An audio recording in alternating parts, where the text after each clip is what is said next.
Welcome back to the show.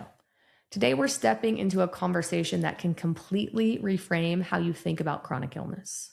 Because for so many people, the problem isn't a lack of effort, it's that they're trying to heal in an environment that's still actively signaling danger.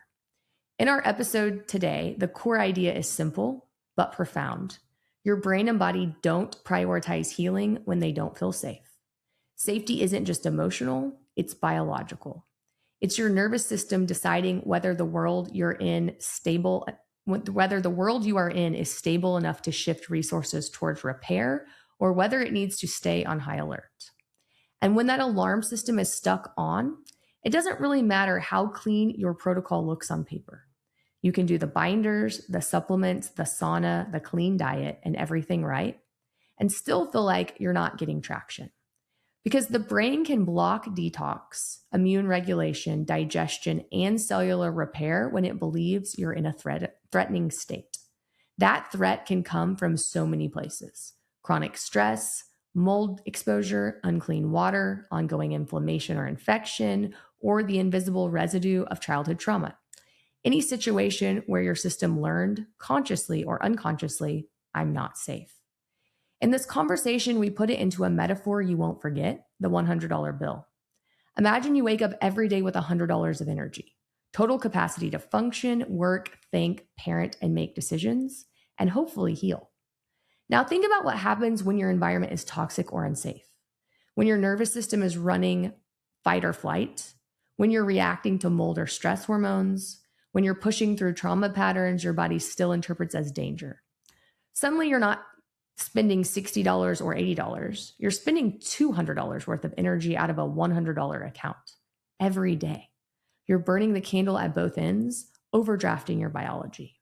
And here's the hard truth. When you're in energy debt every day, there's nothing left over for healing. No margin, no reserve, no capacity to detox without crashing. That's why today we're unpacking what most chronic illness protocols miss: the nervous system. It's not optional. We'll talk about the neuroscience behind why trauma, toxins, and infections can hijack the same survival pathways, and how mold, Lyme, and PTSD can end up speaking the same language inside the brain. We'll also break down one of the biggest detox myths out there: that you can force your body to clear without first helping the brain come out of threat mode. Most importantly, we'll get practical, because this isn't about choosing between nervous system work or detox work. It's about a two-pronged approach: calming the brain while clearing the body, in the right order and at the right intensity, so your system doesn't interpret healing as another attack. So if you've ever felt like you're doing everything right and still not getting better, or if you've ever wondered why your body seems to fight back when you try to detox, this episode is for you. Today I interview Dr. Jabin Moore. He's a doctor in Kansas City who is a nationally recognized expert in root cause medicine and the founder of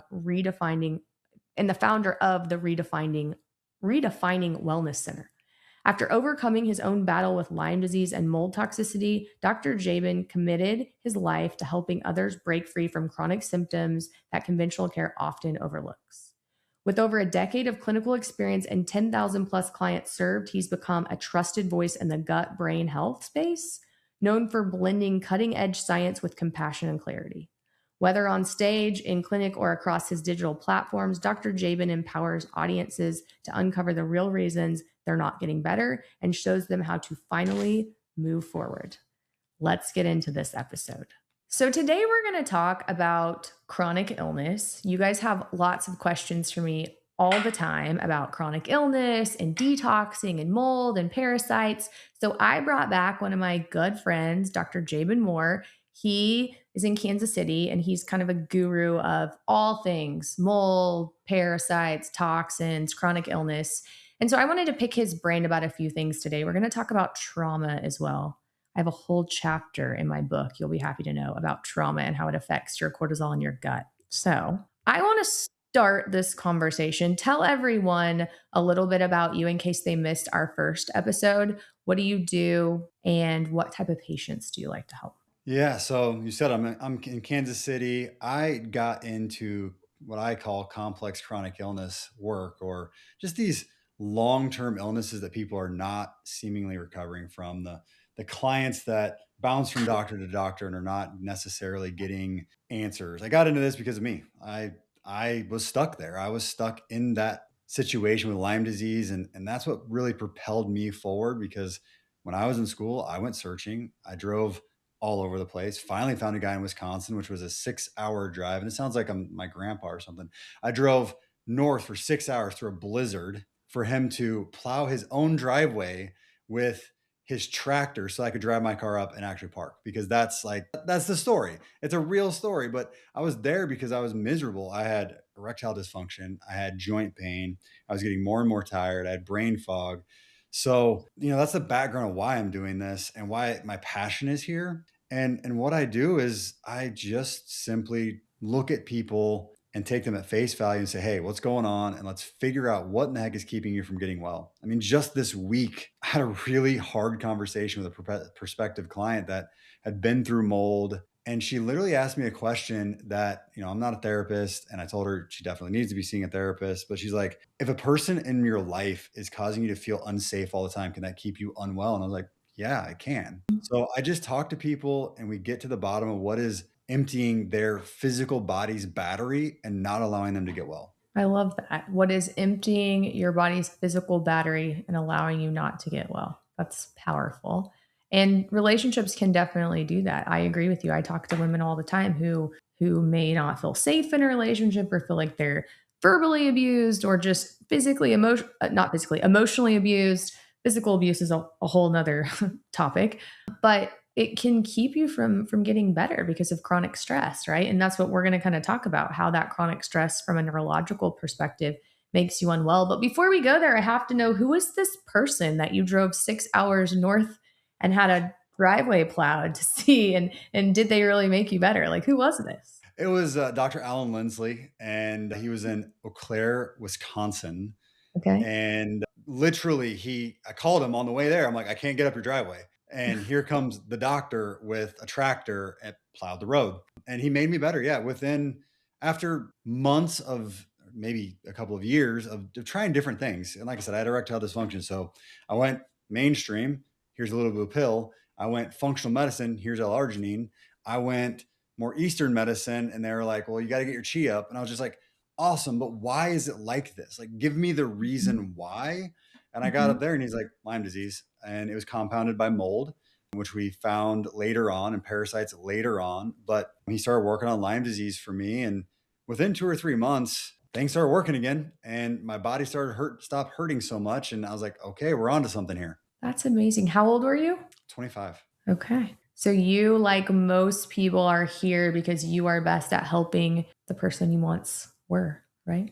The So person I once was, and also the people that came from that. So I mean, this, every time you get someone better, they send you someone more complicated. So I've gone way down the rabbit hole, way beyond where I even was, from Lyme and mold, but like still operating in the world, to, I mean, I've got a young woman right now it's a shared case. It's a very complex case, but she's got mast cells, she's got seizures, and she barely can eat food, and it just keeps getting more complex every year. I'm just like, sometimes I kind of just step back from what I'm doing every day and I'm just like, how does this exist? Like, where did we go wrong in this world that brought people to just be here? to be so sick. No, it's true. Sometimes you are so in, like I was talking to somebody about this, you're so in this space of like really, really sick people that then sometimes you step back and think, wow, it's really cool that I'm actually this healthy, right? Like sometimes I get down on myself. I'm like, dang, like my insulin's 6 and it used to be 4, or like I only can run 3 miles and I used to run 5. And then I'm like, but I can run, right? Like I'm pretty healthy in the grand scheme of things. And exactly. And when I'm having conversations with people, it's mind-boggling to me the level of just what we've been educated on. The fact that 39-year-old women are coming into me saying that they are going into menopause because they don't feel well. I'm like, no, we're not there yet. Like, yes, your hormones might be shifting that way, but that's not natural. Or I had a 38-year-old guy yesterday that's just like, I think I'm just getting a little older. I'm tired. I just, my libido's down and I'm tired. I'm not able to work out in the gym anymore. And I'm like, dude, I'm 39. I will work 12 hours a day, hit the gym, and spend time with my kid. And I was just like, no, stop. Like at 39 years old, you should feel like you are nearly invincible, like you did when you were 25. You should be able to work and live and have fun and mess up a little bit and still be able to operate at a fully normal level. But people are told, oh, you're about 40, you're 40, that's Mhm. downhill. I'm like, then why am I talking to 70-year-olds that are like out hiking mountains that are coming into me just to stay well and keep doing that? Yeah. No, I agree. I think you and I are similar ages and we have big birthdays coming up. And I used to be like, oh my God, whenever I turn 40, this is going to be terrible. But I'm like, I'm more thinking I'm sort of like a nice red wine. I'm getting better with age. I'm excited about 40. Like, I think it's going to be good. I'm smarter than I used to be. I know when to go to bed. I know when to say no. Like, I think it's going to be okay. Yeah, Right? Way better you than when I was finally in my 20s. yeah, we finally grew into the people we wanted to be. I say it all the time, Mhm. like 30s are great. I loved it.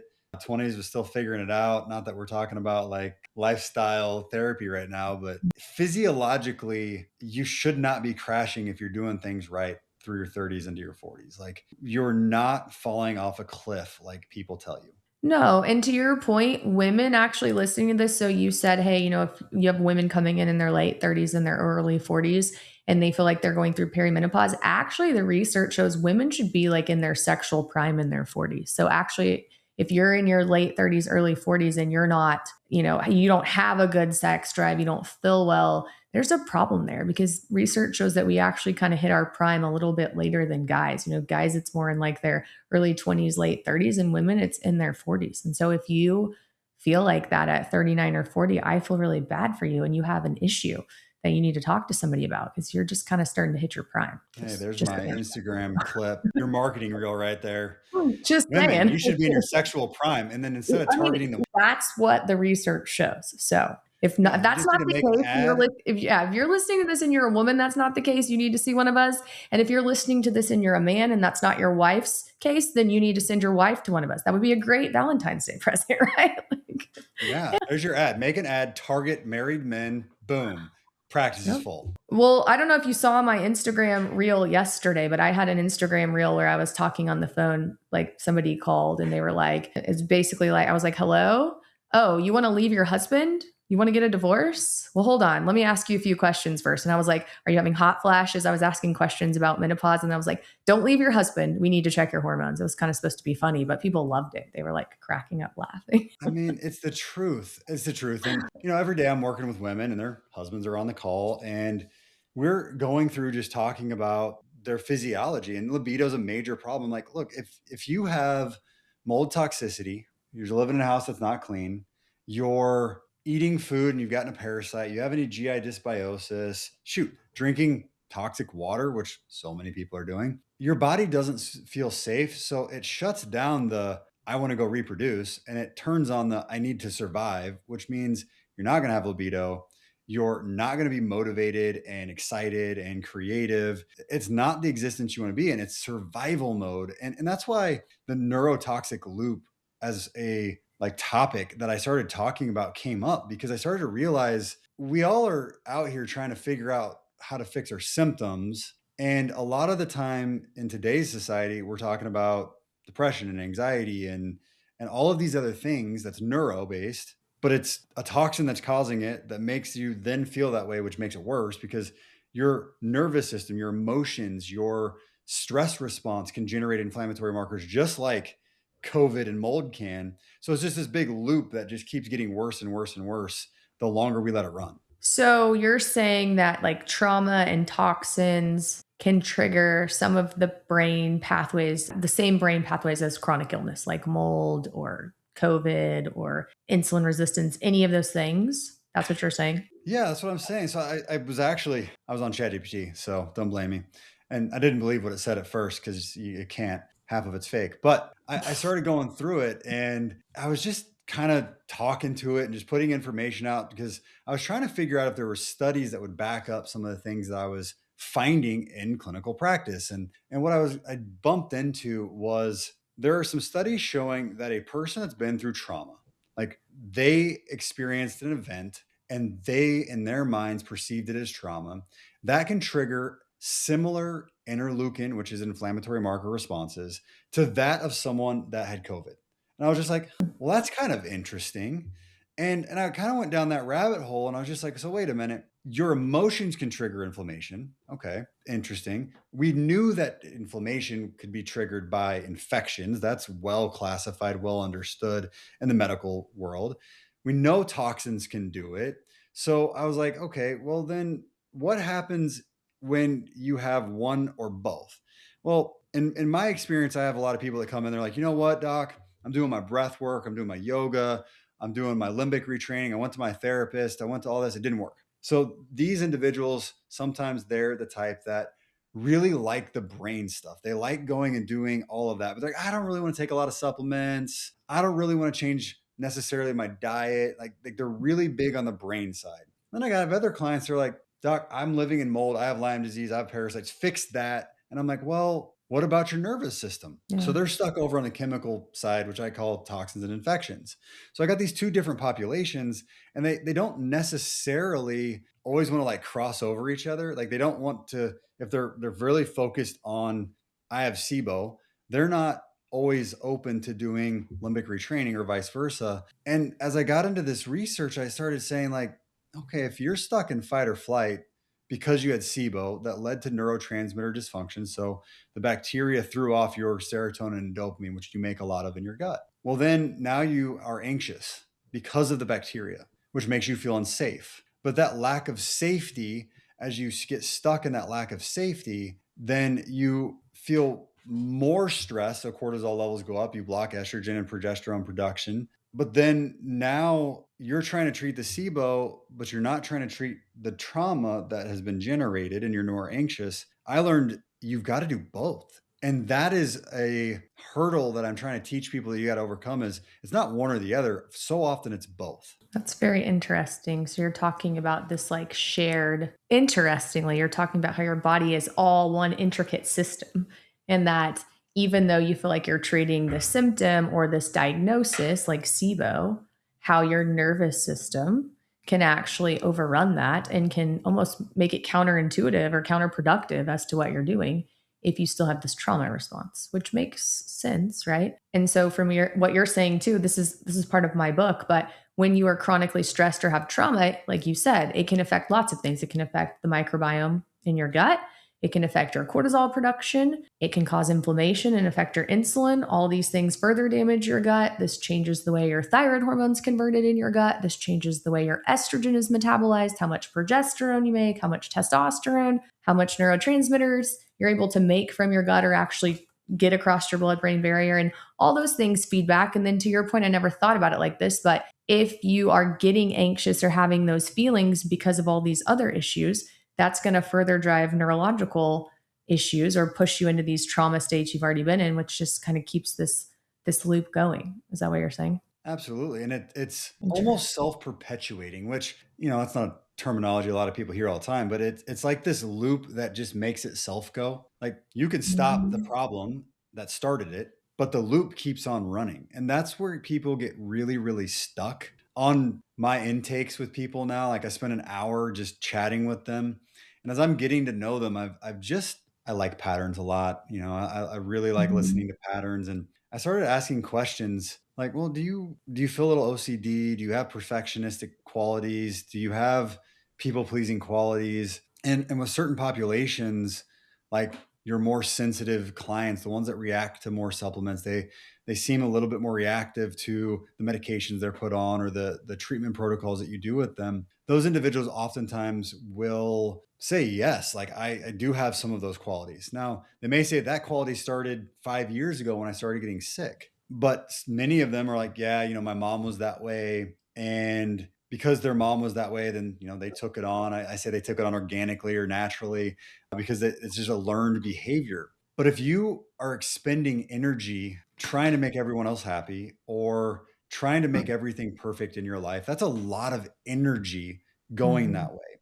So I mentioned the energy battery for your body earlier. And what I say is if you have $100 of energy to spend in a day, if that's your full battery, and if $30 of that is your job, and $30 of that is your family and your household. That's $60 already tapped out from the beginning. And then you have mold in your home, and that's another $20. That's 80. And then you have a bit of a perfectionistic personality. And I'm going to get to where this can be two-sided. And that spends 20 more dollars. You're tapped out. That's all you got. So anything above and beyond that, you're tired, you're fatigued, you're pulling from your savings account, which you probably burnt out over time of being here. And that's why you call us. And many people on top of this also have their hobbies, their family, their SIBO, poor diet, lifestyle management issues. So a Or lot of us, maybe they drink alcohol with their girlfriends one night, right? They decided to go yeah, crazy and have some wine. yeah. And Things like all that. of that just adds up to, just like your bank account, you spend too much money. Mhm. Now we're running on credit, which when you're on credit, you get behind. And when you're behind physically, you get tired. Your body starts to slow you down so it can try and catch up. Your hair starts to fall out. Your hormones like estrogen and progesterone start going down.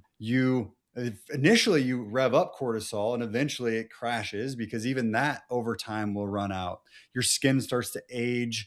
You don't digest food as well. So like all of these things start coming along when you've been overburdened, spending too much energy for too long. And part of that can be the personality piece. But again, I get into this conversation with people. Is that personality piece coming from a lack of feeling safe because of the SIBO, because of the mold? Maybe. It's very possible. When your body is in a household where you're breathing air that is toxic, you're going to have anxiety because you're over time, or you're going to have an unsafe feeling. You're going to be more irritable because your body's trying to send you a signal that something's wrong. It feels unsafe. There's inflammation getting to your brain. So when I'm talking to people, I'm always looking at like, where did this come from? How long has it been there? When do symptoms start associated with other lifestyle choices? And I love just giving examples. I had an individual call me from Switzerland yesterday, and he was a entrepreneur, real estate guy that was working endless hours and loving it, loving life. And then it crashed 2 years ago. He didn't have any reason why that he was aware of. And I started digging into it. And before he crashed, he had moved into a new apartment. 6 months after he moved into that apartment, he got a girlfriend. And during this period of time, he stopped drinking because you know how guys are. We get smarter when we get girlfriends in some cases. So he stopped drinking as much. He stopped working as much. He started eating better. He started using less toxic things on his body. So I'm like, well, all of that's good. The girlfriend he's very happy with. He had no complaints. She's not stressing him out. So that's good. I'm like, well, maybe it's a house problem. Is it possible that there's mold in this place? And he's like, well, I mean, the house is 300 years old. I'm like, yeah, okay, that's maybe a problem. Maybe we don't know. And I started looking at his labs and we see markers associated to mold. So we're running a mold test. And like I said, I just saw him literally yesterday, but you start looking at the pattern of lifestyle, the pattern of interactions, and you start finding things. And by doing all of that, you get to a point where you can oftentimes find a trigger. And that is what caused him to be more anxious and irritable, which is their symptoms. Yeah, I like a lot of what you said. So, one of the things I think is interesting is if you're listening to this, a takeaway that I got from this is like, I like the $100 bill visual. I feel like, especially as women, maybe, so like I try to have quiet time in the morning and like reflect and be, to think about what went well the day before and be very mindful and just grateful. I think what I'm going to start doing in the morning is before I do my other things is think about like where did all my energy the day before go? Like how, what took my energy so that I can kind of figure out, because when you were saying that, I was sitting there thinking like what percentage of my energy goes to work, what percentage of my energy goes to, and then what is left, right? And before you even got through with that, I was already done with my $100 before you even got to like, my husband or so I'm like, that's interesting. So I think it would, if you are dealing with chronic burnout or fatigue or any sort of illness, it would be interesting to take that approach. Like, hey, let's think about yesterday. Where did my energy go? So that you can figure out, is that where you want your energy to go? Because I think the other thing is there's so many things right now in life, right? Like your energy is pulled in so many directions. And I'm sure you feel this too as an entrepreneur. I get bombarded with so many things all day long and so many opportunities. And so my goal for 2026 has really been to like focus on what is actually important instead of like I used to be a yes person and I cared so much about what people think and it's just exhausting and I just kind of don't care anymore. So like making sure that where I put my energy is coming back to me and in returns that I want it to come back to me in. Does that make sense? So I Absolutely. think that if you're listening to this, that I'm going to start that tomorrow. I'm going to start tomorrow thinking, okay, yesterday, where did I put all my energy in? Is that where I want to focus my energy? And if not, how do I start focusing my energy out of the pieces? I like how you did that, like the $20. How can I get some back of my $20 piece that I didn't want to put my $20 there? So I think that's a good suggestion philosophy. The other thing I heard you say that was interesting to me is like maybe there is a way people are coping with things that they don't realize they're coping with because they have trauma from childhood or they have something that makes them feel unsafe. For example, I talked to a patient yesterday who has some pretty significant gut issues, is going through a few things, and she drinks alcohol every day and she's not willing to stop drinking alcohol. And she's made that very clear. Like, I will not stop drinking alcohol. And I'm like, okay, well, let's talk about why we drink alcohol, right? Well, I feel I have to go to social events and I feel better when I drink. And I'm like, do you feel better? Or is it that it's easier for you to talk to people and you have to go to these events, And she's like, well, it's easier for me to talk to people. I'm like, well, do you enjoy going to these events? Not really. Well, then why do you go? Well, I have to. Well, why do you have to? Well, I have to because of my husband or my job. And I'm like, so you're using alcohol to force you to feel better in a situation that makes you feel uncomfortable almost every day. We're not going to get anywhere with your gut, right? Like, is that fair? That's completely fair. And that's where I would be looking at what other options are out there to become more comfortable in public Right. situations. And by the way, one of my staff had a really rough year, out of her control completely. So it wasn't her $100 bill on purpose, but her daughter got PANS, which is a autoimmune condition to the brain that caused the child to be just very difficult to work with. OCD and potentially self-harming. And her son got a concussion and didn't sleep, stopped sleeping. Right. So as mom, I completely understand that you're going to be dysregulated and out of norm and expending too much energy. Right. But she started retracting from social events because her body was overwhelmed. And we went and did something called a stellate ganglion block. She went with me to a clinic because I was finding that these things were helpful for people. And it's an injection over your vagus nerve that just calms it and then allows for your body to go through a little bit of a reset. So we went and did this together. And after she got done, she's like, I feel social again. So when your battery is empty, you don't want to do more stuff. You don't want to go to social events. And maybe you do feel like, I'm not going to necessarily give full credit to drinking alcohol, but you feel like you need that to be comfortable in those situations. And it may not necessarily be there if you can find other avenues of resetting the nervous system. Yeah, or just a way to feel safe, right? Like I'll tell you, I told you before we started, in my 20s, I drank more than I probably should have. I did drink more than I should have in my 20s. And when I really like processed that with my therapist, I did that because it made me feel safe. Because when I went home by myself and laid down, I felt very unsafe because of things that happened in my childhood. And I didn't like being in my house by myself. And so if I went home and laid down drunk or under the influence of alcohol, it didn't matter what was around me and I just passed out, right? And so I think sometimes your body like dysregulates when you don't feel safe or you do things to make yourself feel safer. But it took a long time like figuring that out, a long time working with a therapist, to figure out, hey, that feeling that you feel when you lay down, it's this feeling that came back from childhood, but you really are okay, right? Like nobody's going to hurt you. Everything's fine. Like you just have to work through these things. And then once you do it, it's very different. And now I told you, like when I drink alcohol and lay down, I feel awful. So it's just very different how that changes, right? And I think it's just to your point when you were talking this, all these things are like, daha in my head. I think it's just that, yes, your body wants to feel safe and wants to feel regulated. And it's just your nervous system can make different stories out of the same situation, right? In my 20s, the situation of alcohol in my nervous system was like, oh, this is calming, great. Nobody's going to hurt you. You're going to sleep and everything's going to be fine. But in my 40s, this is awful. I'm hot. I'm trying to digest alcohol. This is terrible. I just want to go to sleep. So like the same trigger can cause totally different reactions depending on where you are. Does that make sense? Absolutely. Yeah. Absolutely. As we grow and age and learn and change, so many things for us will move around. What you feel like is important in your 20s is not even a blip on your radar by your 30s sometimes. Something I ask clients all the time, because you said, you were going through your $100 energy bucket Mm-hmm. there, Mm-hmm. your bank account. And this is like the trigger warning for everybody here, because I oftentimes clients just look at me like, when you have family dinners around the holidays, and if you're going to have everybody over to your house, how stressed do you get if you're going to have 30 family members in your house? Is that going to how much energy are you going to put into that? If you're Me, listening, yeah, for you, yeah. well, me personally, my husband and I have a rule. We do one either Thanksgiving or Christmas completely by ourselves. Like we go away and our family's not invited. So what does that tell you? Because not to be mean, but just because that is a huge stressful event. Everyone tries to make it all, when you're trying to bring everyone together and make everyone happy, it's just stressful. And so I told my husband when we got married 7 years ago, I was like, we get one holiday ourselves and we like to go to the beach. So that's what we're going to do. And so it just works for us because then I'm like, okay, I can do the other one, but I can't do both of them.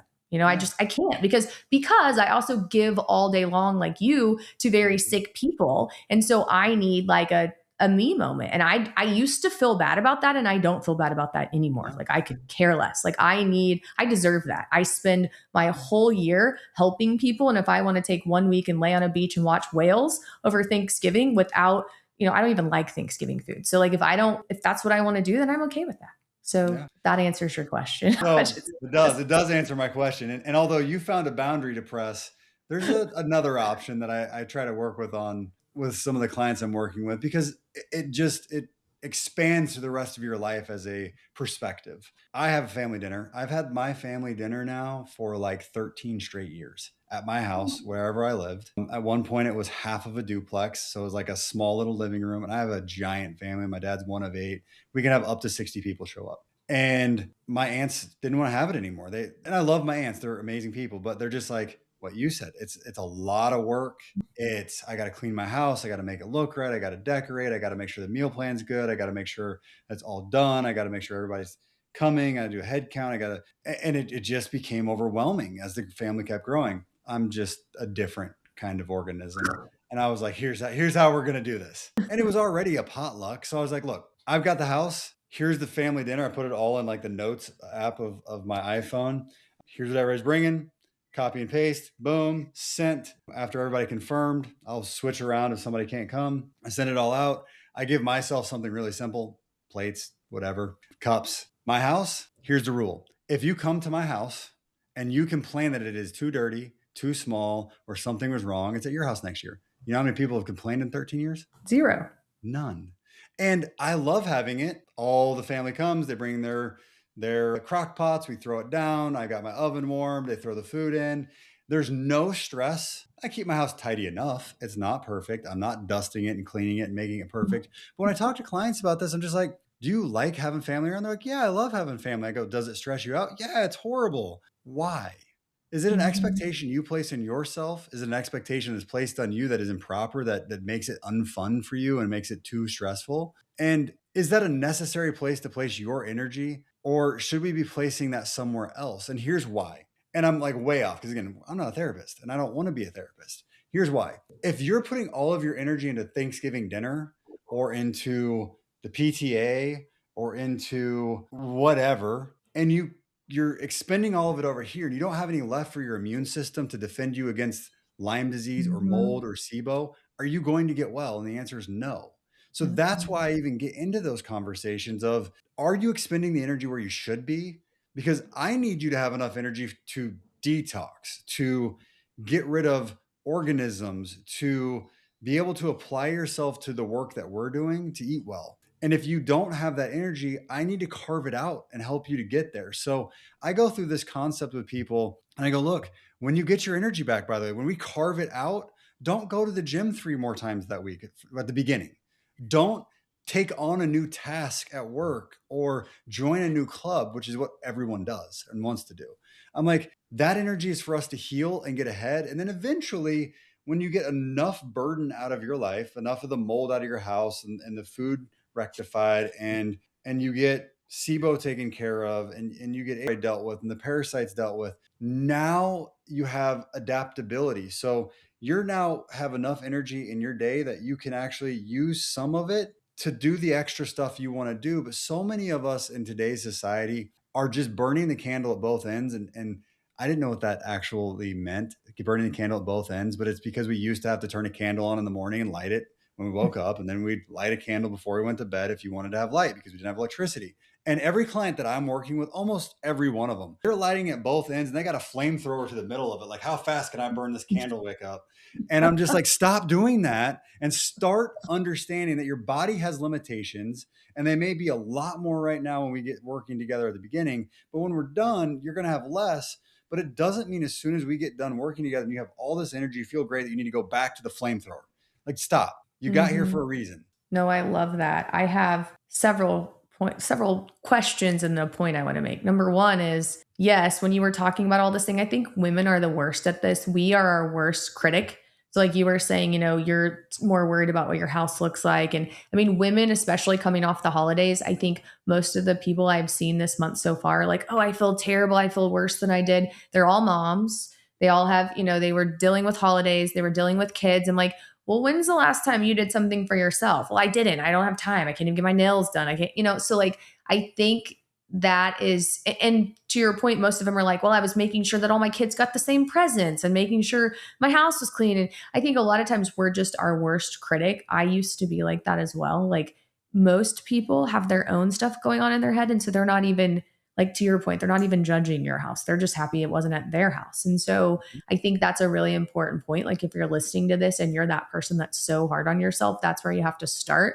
I think some of my patients that are the most like OCD hard on themselves are some of the sickest people. So that's a very valid point. I like that. Then you said you have to carve out a percentage of your time for healing versus like maintenance. So if you're talking to somebody about $100 bill, I'm curious because I'm now thinking about something I'm going to do with my patients. I think all my patients now are going to come in and get a piece of paper with a $100 bill on it. And I'm going to be like, I need you to write where your energy is expended all day long. And then how much can you leave me for healing? So I can tell you how long this is going to take, I think that's a fair question because people are always asking us, how long is it going to take to heal? Well, how much of your $100 bill do I get? Because if I get 50% of it, it's not going to take you as long as if I get 5. But what percentage of their $100 bill do they need for healing when they're trying to actually heal and they're sick versus what percent do we need at like a maintenance dose? Can you give us a ballpark? Well, first of all, let me say that most people that come into my clinic are spending $200 a day. So we're like, right. No, for sure. So first of all, like we got to get back to baseline, which is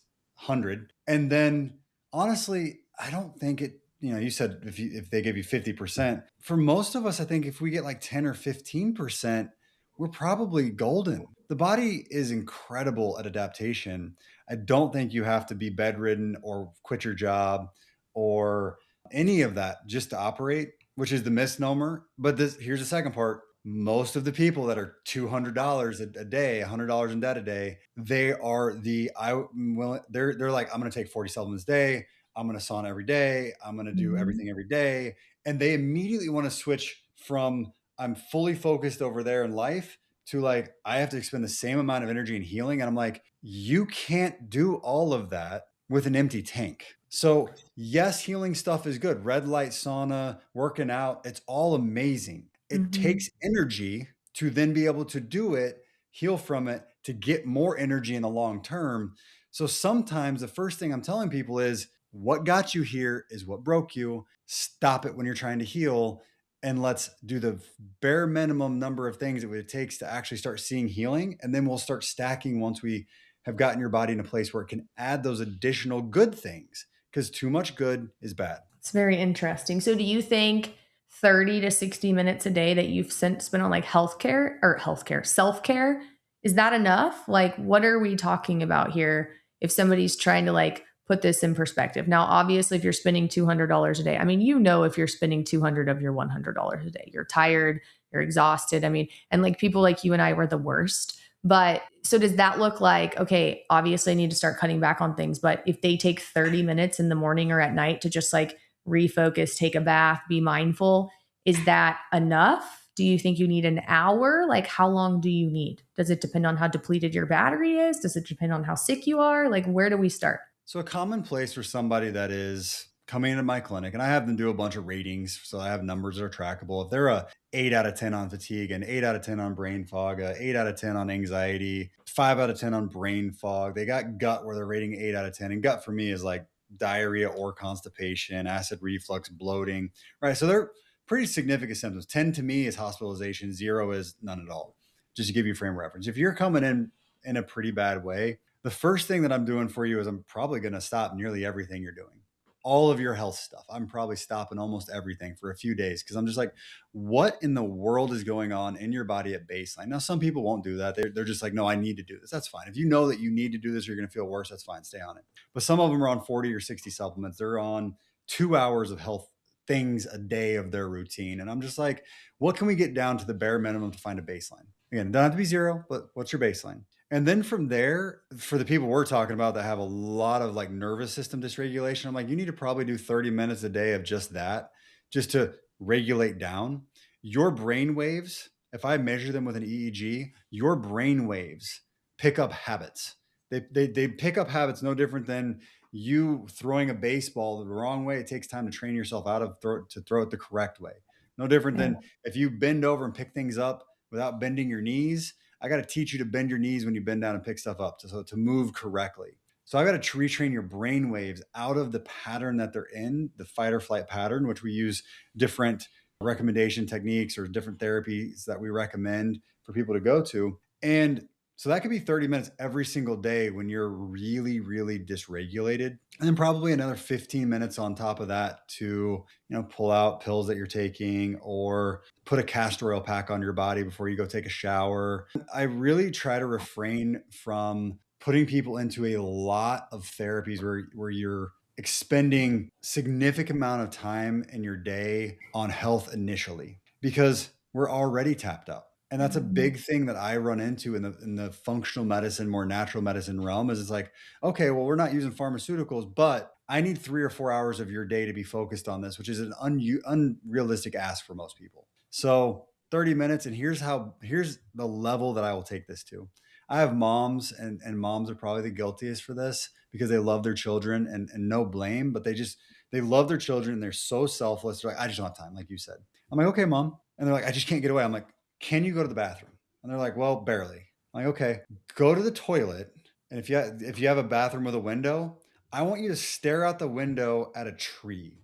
And I want you to do that for 5 minutes a day. Like I've started there with people. And they'll come back to me like a week later and they go, I feel so much better. Yeah. And do you hear how ridiculous that was? You're laughing. And everybody listening is probably laughing too. I'm like, for somebody that is just running ragged $200 a day, literally just going to the bathroom, locking the door, praying that your spouse, husband, or the oldest kid can just keep some people from dying in the house, and staring at a tree has actually helped people to calm down and heal. So I'm laughing at that because in 2024, whenever there was a lot going on, but I moved my practice and I opened my own practice and we moved to a building. I was very adamant that my new building would have windows in every exam room because I was in this terrible old office that didn't have windows and I just always felt terrible. And when I moved, I was just like so dysregulated and stressed out that I made myself a promise I would set in my office. It's kind of an interesting story, but there's a Bible buried in the corner of my office before the concrete was poured.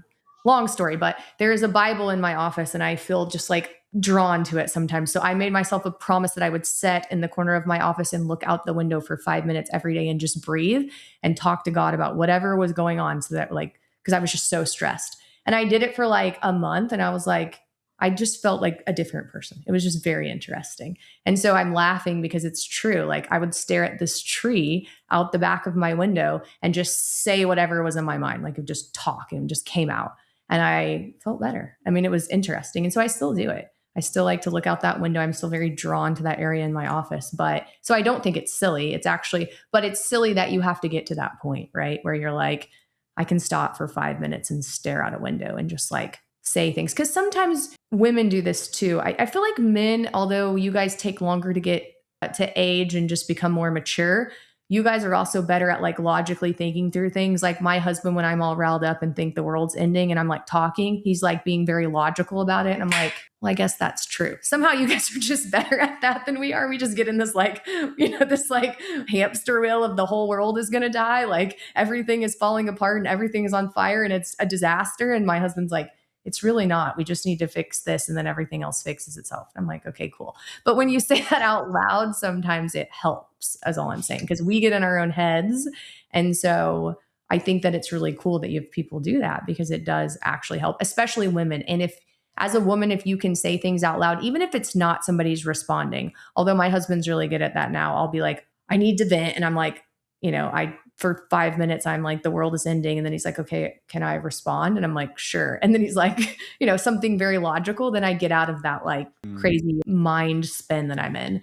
But just little things like that do help a ton. So I like that you tell people to do that. It's very calming. Yeah. I mean, we've talked a lot about like the brain and kind of like the nervous system and kind of the perspective of how we work there. And all of that is necessary. Yeah. But on the other side, you also have to know that when you're doing that, that is calming a nervous system. But if you're living in an environment that is non-conducive to safety, it never ends. Like the problems that we're working on never end because the environment is not conducive to the safe feeling of your body. So then while we're doing that, which opens up your body to have energy to do things, now we can go talk about, hey, we need to get somebody in to remediate that wall, or, oh, you just pooped out a parasite. So let's get that stuff coming out of your body. So that's why it's the neurotoxic loop, because I'm balancing both sides of it, and both sides are equally as important. And when you bring them together, it unlocks the ability to heal for those complex or, those lost cases that just feel like they've been to every doctor. And I've had people come to me that were going to clinics where they were spending 40 grand a month on all of these IVs and EBUs and just amazing technologies that work really well, but nobody just sat them down and was like, do you feel safe in your house? Are you safe in your house? Are you eating enough food? And then we can go back to doing all the cool stuff, or we can go back to detoxing and cleansing. And it's just this like missing link that I've seen out there, because it's way cooler to talk about me putting a IV in each arm and filtering your blood through a machine. That's way more fun to talk about. But if you're not doing the other stuff, we're just, we're emptying the bank account. I agree. So, and we do that. We do EBU therapy. We do a lot of that. But to your point, you have to. So one of the questions I was going to ask you is like, chronic illness is this huge thing right now. And so what are a lot of protocols missing where people are staying ill? And it sounds like the conversation we've been having is just making sure your neuro connection, your safety, your trauma, like all of that is regulated. Is that the main thing that's missing in a lot of these detox protocols, is just making sure people feel safe and are actually able to get better? That is a huge piece. So I would say the nervous system piece is a giant piece. It's coming around. I'll be honest. It's coming around. It got really popular on Instagram. All the neuro people are over there. But that's what I was saying earlier. Like the neuro people came out and they're like, oh, nervous system and neuroscience and limbic. And then some of them are going, that's all you need to do. You can avoid the Lyme disease and the mold protocols. I'm like, whoa, you got to do both. And the second thing that I would say is there's some missing links out there that a lot of people aren't looking for. One is colonizing mold toxicity. It grows inside you, even if you left the environment. Can't tell you the number of people that have been to good mold docs, good nervous system docs, good Lyme docs. And I'm like, you're still producing mold. Your house is clean. Your school is clean. Your work is clean. It's got to be inside you. There's not a lot of amazing testing for colonizing mold toxicity. There's some good signs for it. I use an organic acid test from Mosaic Laboratory for that. And then another one, which I'm doing a presentation for MAPS, which is a Medical Academy of Pediatrics and Special Needs, on radioactive elements, which can be in your water supply, like uranium, radium, cesium, thallium, or even radon in a basement. That's missed a lot, again, because it's like you're not living in a safe environment if you've got mold in your house or in your body. You're not living in a safe environment if it's radioactive water or toxins.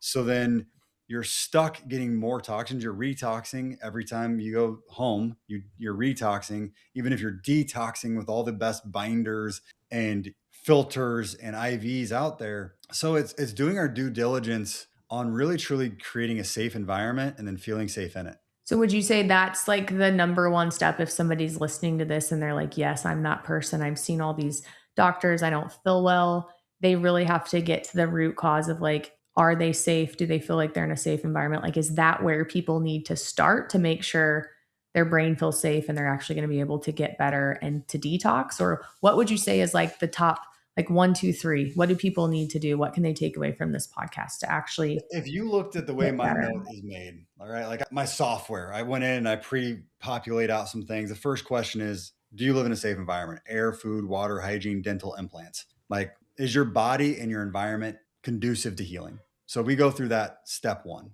The second step is, do you feel safe in that environment? The third step, now that gets into all the fun stuff, the herbal cocktails, the meds, the ebus, the whatever it is that you want to go to with whatever practitioner you're working with.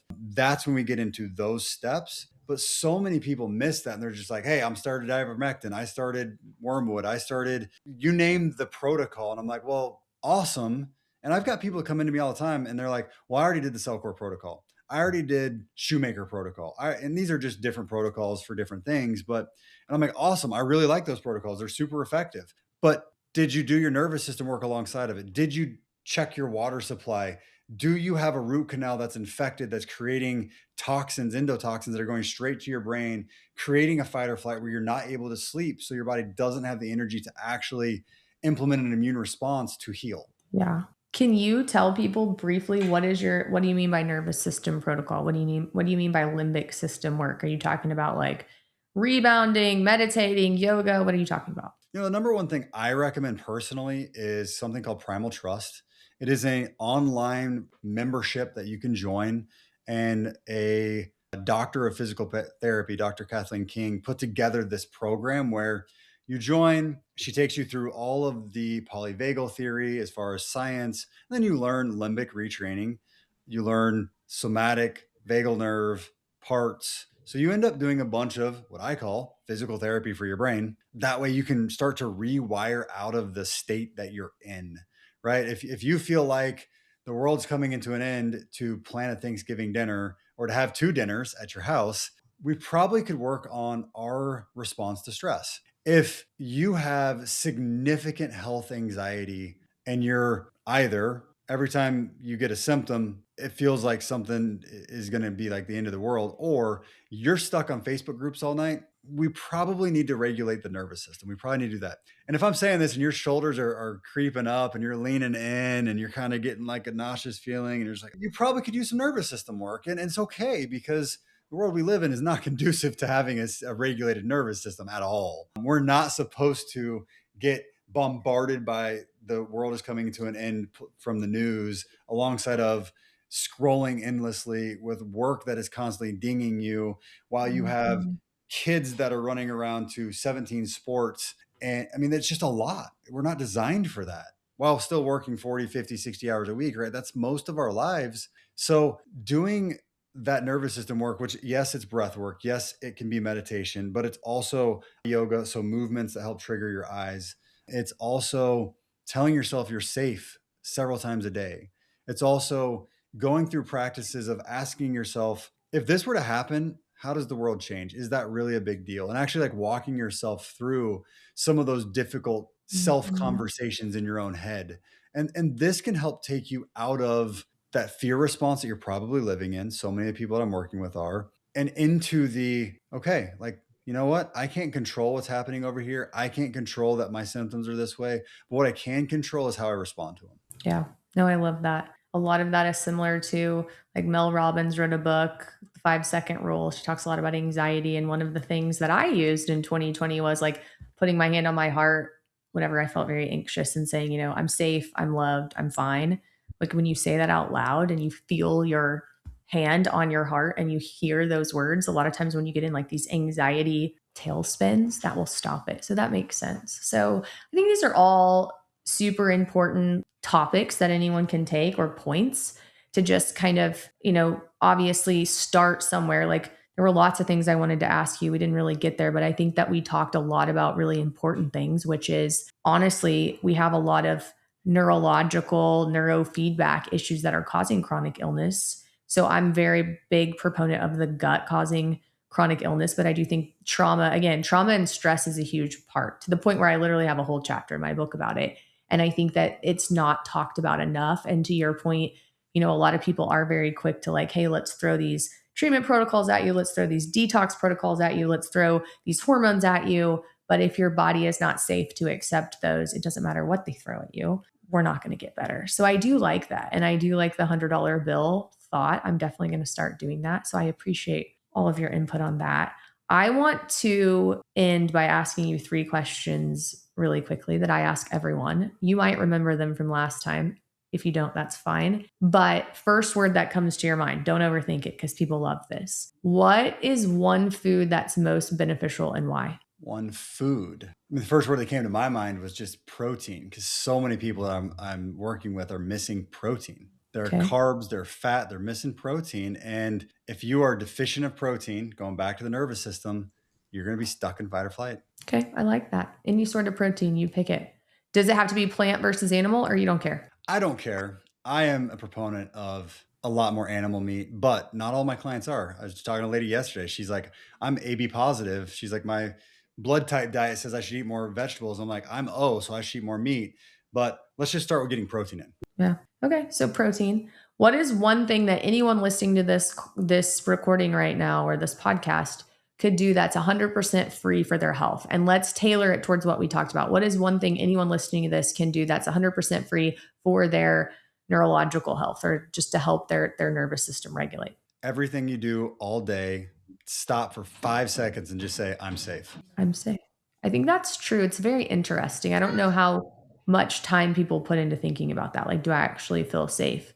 Do I feel safe in this environment? So that's a good point. And I think there are different things that can happen in your life that people may not realize make them not safe. It doesn't mean that you have to be in an abusive relationship or you have to, but like you can even be, maybe you work at a certain place and there's a narcissist there. There's somebody who comes in and you don't know whether they're going to be throwing things or cussing things or in a good mood or, all these things lead to you not feeling safe over time. So I think that is a good point. I like that. And then the last question, what is one thing you wish you would have known about your health when you were 18, 20 that you would have done differently? Oh man. For me, the thing that immediately comes up is I was a shot putter in college. I was told to gain 75 pounds. So I did. And I've paid for it ever since. Not because I have joint pain or anything like that, but because it dysregulated my relationship with food. And so I'm always hungry at all times. So if I was 18 to 20, I would say, what's that going to do to you later in life when you make decisions?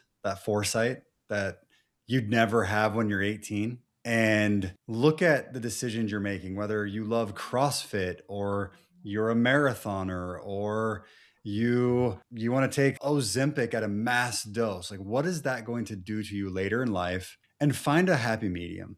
It's not saying don't do the things you love. If you love running, if you love working out, but step back and say, how am I going to pay for this? And then and if you're willing to pay for it, then pay for it. But find that level of compromise within your desires. I like that. 75 pounds is a lot. So at some point off air, you're going to have to tell me how you gained 75 pounds because that's pretty wild. So Dr. Jabin Moore, tell everyone where they can find you.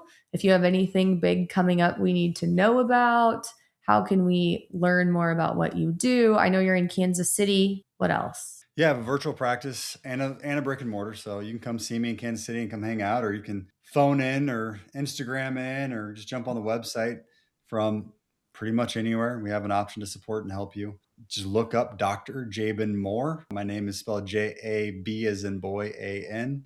And I'm on basically everything at this point because my goal is just to be able to help educate people. I remember when I drove to Wisconsin, I was desperate for answers and help. And back in the day when, Instagram and Facebook weren't so popular, we didn't have as much access to just answers. And I want to help people with answers so that they don't feel like they're stuck. I love that. Well, I'm glad that we met and I'm glad that you are like-minded like myself and that you are helping people because you and I, it's so great when you get a community of people like this and providers because there's so many people that need help. We'll never be able to help everyone, but I think things like this, educating people and giving them, free information like this in a podcast form is so powerful. So I appreciate your time. I appreciate you coming on and teaching all your wisdom to our listeners. As we close out today's episode, I want to bring it back to the simplest and most important takeaway from our conversation. You can't heal in an environment your body interprets as unsafe. And unsafe doesn't just mean emotional uncomfortable. It can mean mold exposure, chronic stress, unclean water, ongoing infections, a chaotic home, a draining relationship, childhood trauma, anything that keeps your nervous system stuck in high alert. Because when your brain is in survival mode, your body reallocates resources away from the very things you're trying to improve. Detox, digestion, immune balance, hormone regulation, deep sleep, tissue repair. Healing becomes something you're attempting on top of a system that's already maxed out. That's where the $100 energy bill metaphor really lands. If you wake up with $100 of energy in the bank, but you're living in a way that demands $200, pushing through, overriding your symptoms, burning the candle at both ends, then there's nothing left over for the body to do the slow, resource-intensive work of recovery. And it's not a willpower issue, it's math. You cannot heal on an energy deficit that never gets repaid. So if you've been doing all the right things and still not getting better, I hope today planted a new question in your mind. What's keeping my brain from feeling safe enough to let my body heal? And if this episode resonated, I'd love to ask a few quick favors that make a huge difference for the show.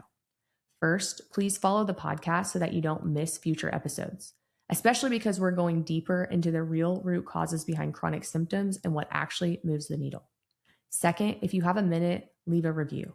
Reviews help more people find the show, especially the people who are stuck, overwhelmed, and need this message that healing isn't just about doing more. It's about creating the conditions where healing can finally happen. And if you want to stay connected between episodes, come hang out with me on Instagram and follow @modernendocrine_. That's where we share practical tools, nervous system support, and real-world strategies you can actually implement without turning your healing into another full-time job. There will also be information on my Instagram page about my upcoming book, Fix Your Gut, Fix Your Hormones. And finally, if you're listening and thinking, okay, I need help putting all this together, you can become a patient with us. We're licensed in 45 states and offer telehealth, so you can get support from wherever you are. If you're dealing with fatigue, brain fog, gut issues, autoimmunity, mold concerns, chronic infections, or that feeling like your system just won't turn off, we'll help you build a plan that supports both sides of the equation, brain safety and body healing. Thanks for spending your time with me today. Take a break, take a breath, take what landed, and remember, you don't have to force healing. You have to create safety, space, and strategy for it. We'll see you in the next episode.